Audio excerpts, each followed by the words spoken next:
we continue our discussion on one of the very important theological debates or points about infallibility. The infallibility of the prophets of God. Is there compelling evidence that the prophets of God must be infallible? And what we mean by infallible is for them to be error-free, not to commit any sins or mistakes. Or no, there is no such compelling evidence. Prophets are humans, just like people can fall into sin, believing good people. Prophets may occasionally commit sins.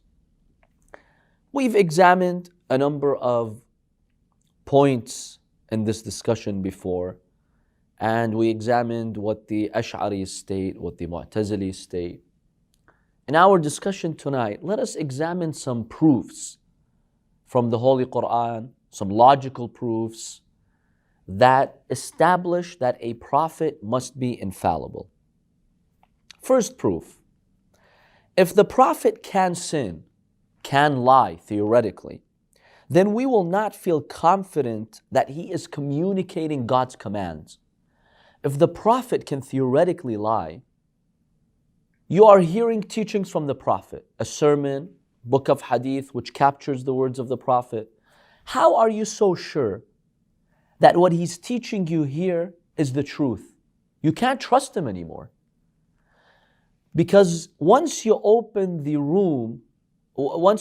door to doubting the words of the prophet, you can no longer fully have confidence in what he tells you. So how can you trust this is the religion of God? Maybe he's making a mistake in communicating this point. Maybe he's lying, God forbid. And this defeats the purpose of God sending prophets. God sent prophets so they can communicate to us his religion and his message. But if we can't trust them, then what's the point? How is God instructing me to follow someone whom I cannot trust? I will not fully implement the religion of God. In fact, this will give people, the justification that if they don't like something in religious laws, they're like, oh, you know what? Maybe the prophet, he made a mistake.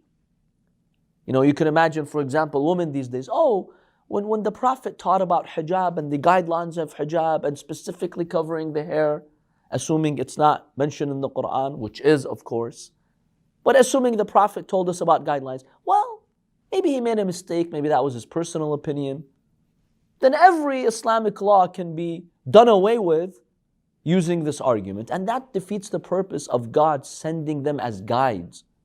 When you are sent someone to be your guide, at least you should trust that guide.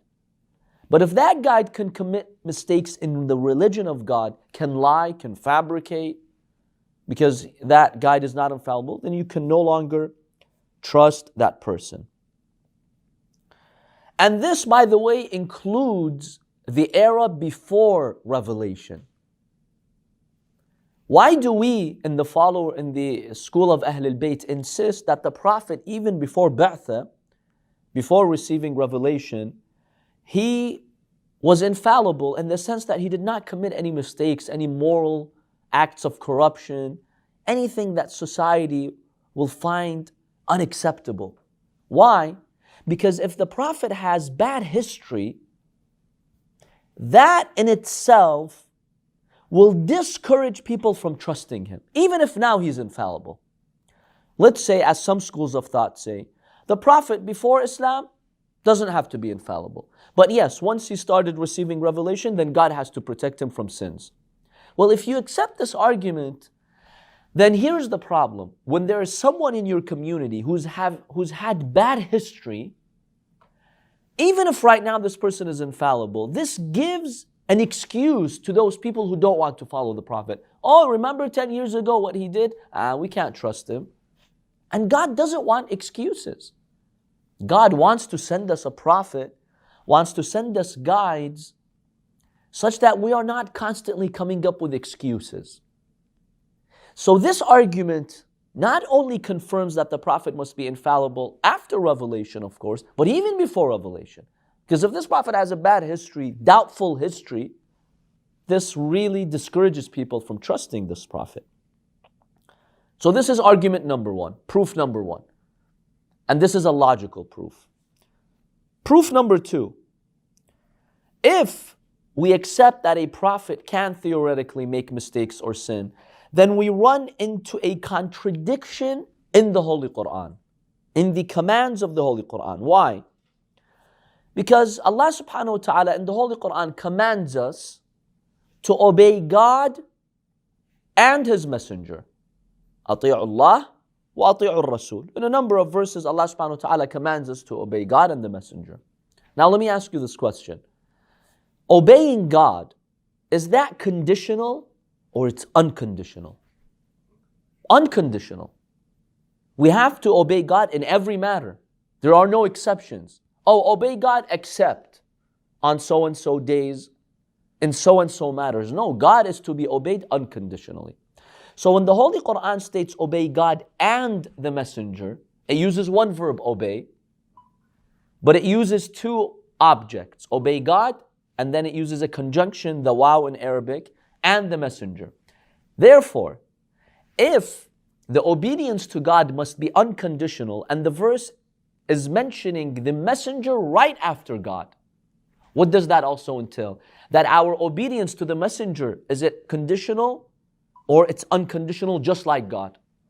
It's unconditional just like God. Okay. So if we've established that we have to follow the Prophet unconditionally, imagine a Prophet commits a sin.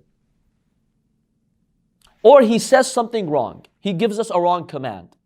Do we follow that command or no? If you say yes, follow that command because you're supposed to follow whatever the Prophet says, then that means you fall into a contradiction. Why? Because Allah says, obey me, but the Prophet is saying, disobey, disobey, because he's saying the wrong thing. So do I follow the Prophet or not? If I follow the Prophet, I'm falling into sin. But the Quran says, don't sin. Don't disobey God. If you say no, don't follow the Prophet in that particular mistake, in that particular sin, then you are not following the Prophet unconditionally. So my question is, do I follow the Prophet or not? If you say the Prophet can make a sin, there's a contradiction in the Quran. Because the Quran says, follow God and the Prophet. Okay, the Prophet in all matters, right? Even in the matters of sin, there's a contradiction. If you say, no, all matters except sin, you've made an exception. And the verse, the context of the verse is that obedience must be unconditional.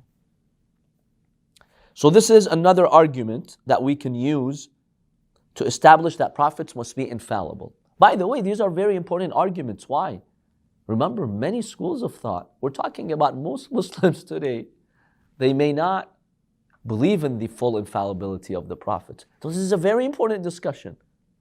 We should not underestimate these points. These are very points.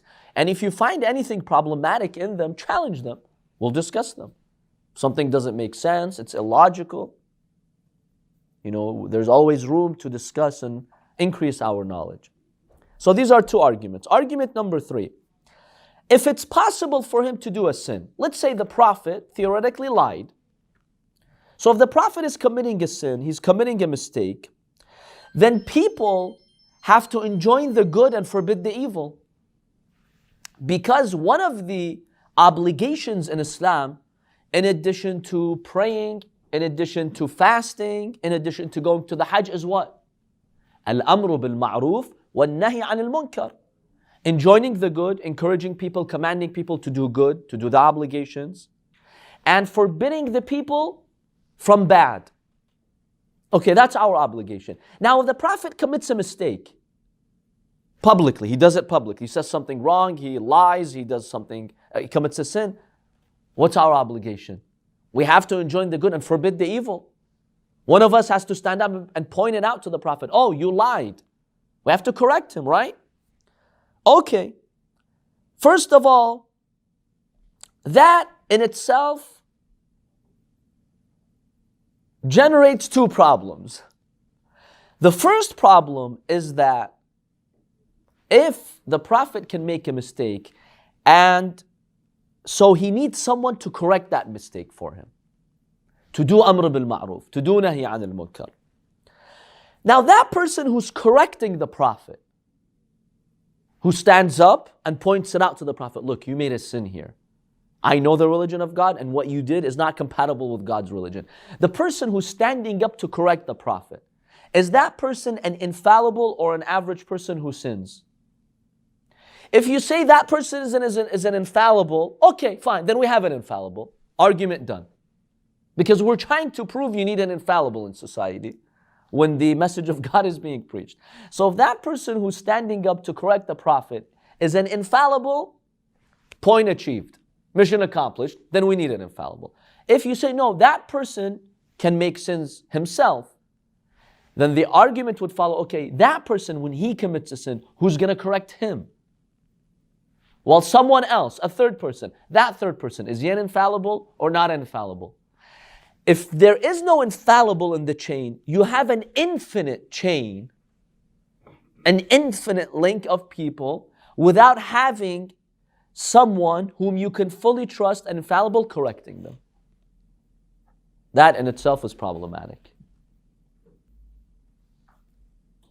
That's the first problem that follows. The second problem that follows is that if the Prophet can theoretically make a sin, someone would have to stand up and correct it, right? Because one of our obligations is amr bil ma'ruf and nahy al munkar. Now, when you publicly stand before the Prophet and correct it, does that hurt the Prophet? Is that offensive? Or the Prophet, will feel so much respected? What do you think? Imagine if the messenger of God, not a scholar or a marja, imagine if you correct a marja, right? How painful that is on the marja. Now imagine God's representative on earth. Some average guy stands up and corrects him. Is that offensive or no? Is that disrespectful or no? Of course it is. That's hurtful. That will hurt the Prophet. Well, if you hurt the Prophet and offend him, the Quran curses the one who hurts the Prophet. Where Allah subhanahu wa ta'ala in Surah Al-Ahzab, verse 57, He states, إِنَّ الَّذِينَ يُؤْذُونَ اللَّهَ وَرَسُولَهُ. Those who offend God and they hurt the Prophet, لَعَنَهُمُ اللَّهُ فِي الدُّنْيَا وَالْآخِرَةِ. Allah subhanahu wa ta'ala curses them, does la'an on them in the world and the hereafter, and He will subject them to severe punishment. Those who hurt the Prophet, إِذَا. And by the way, that indicates the one who hurt Fatima alayhi salam has hurt the Prophet, because the Prophet says in Sahih books, whoever hurts Fatima has hurt me. And the one who hurts the Prophet, what happens to him? This verse tells you what happens to them. So now if you get up and you correct the Prophet, you're hurting the Prophet, then you get cursed by the Quran. So you're doomed. If you don't say anything, the Quran will curse you, because you didn't do amr bil ma'ruf and nahy anil munkar. You remained silent when there was falsehood spoken. The Quran curses those who abandon enjoining the good and forbidding the evil. If you speak and offend the Prophet, you're cursed and doomed. Would God put us in a situation like this? God, who's wise, who's just, would He put people in this miserable situation where if you don't speak, you're doomed? If you speak, you're doomed. This in itself is an indication the Prophet must be ma'soom. So there's no need for anyone to correct him and have these problems generated. So yes. As far as the other schools of thought go, what is their rebuttal or thing to this verse in the Holy Quran and this logic, which is very obvious? A lot of times you will realize that the majority usually does not care about what the minority says. In all honesty, even many of their, big scholars, because they belittle the school of Ahlul Bayt, they don't really sit down and consider these arguments. Because once you consider someone deviant, and even to the point of being kafir, right? You're not interested in their arguments. Maybe you'll read them, but you won't do justice to them. You won't look at them objectively. Yes, if one of their scholars raises an objection like this, I'm sure they'll try to respond. But because the deviant minority is coming up with these arguments, they don't take them seriously. That's why you'll find in their books they have not even commented on these arguments. They don't even discuss them. They're not interested. That's a fundamental problem. So I did not see in their works how they would, respond to these very specific arguments. Because they're not interested in discussing these arguments.